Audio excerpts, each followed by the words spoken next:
Dans ce groupe scolaire des Yvelines, la valse des protocoles sanitaires a parfois entraîné des situations chaotiques. Sur ces 15 derniers jours, toutes les classes ont fermé au moins une fois.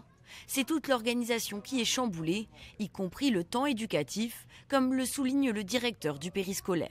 Là, aujourd'hui, c'est plus de l'organisationnel. C'est d'être sûr qu'on colle vraiment à ce protocole.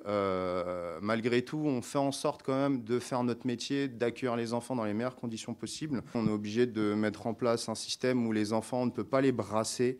Les enfants suivent un encadrant. Alors qu'avant, les enfants choisissaient des activités dans lesquelles ils voulaient. Le temps de la restauration, par exemple, c'était vraiment une soupape pour eux. Ils ne pouvaient pas être au contact de plus grands, de plus petits. Il y avait un vrai échange. Et aujourd'hui, avec ce protocole, malheureusement, on ne peut plus pousser notre pédagogie, on ne peut plus faire notre travail comme on le faisait avant. Au-delà des questions de logistique, de mise en place des protocoles sanitaires successifs, le phénomène des enseignants malades non remplacés s'est amplifié avec la crise sanitaire.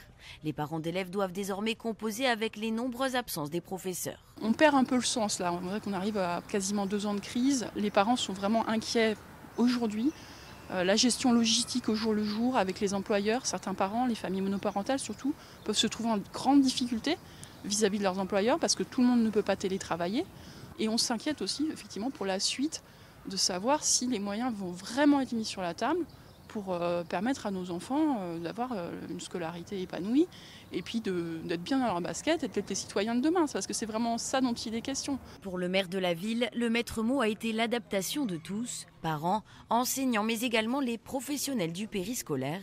L'édile fait partie des 37 maires des Yvelines qui ont écrit au Premier ministre pour un allègement du protocole sanitaire. Ce gouvernement n'a pas trouvé intéressant ou pertinent en tout cas de consulter les élus de terrain. Vous faites référence à ce texte que j'ai signé avec de nombreux autres maires du département des Yvelines, encore une fois d'une manière totalement transpartisane, c'est-à-dire qu'il n'y a pas une volonté politicienne de mettre en difficulté ce gouvernement, c'est simplement de rappeler les éléments réels de terrain. Voilà.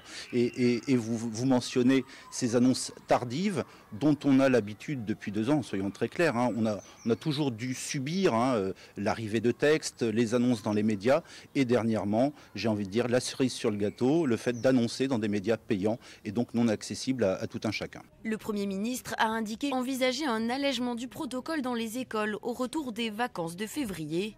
Ces annonces pourraient concerner le port du masque et les tests à réaliser. Plusieurs syndicats enseignants appellent à poursuivre le mouvement lors de la grève interprofessionnelle sur les salaires et l'emploi.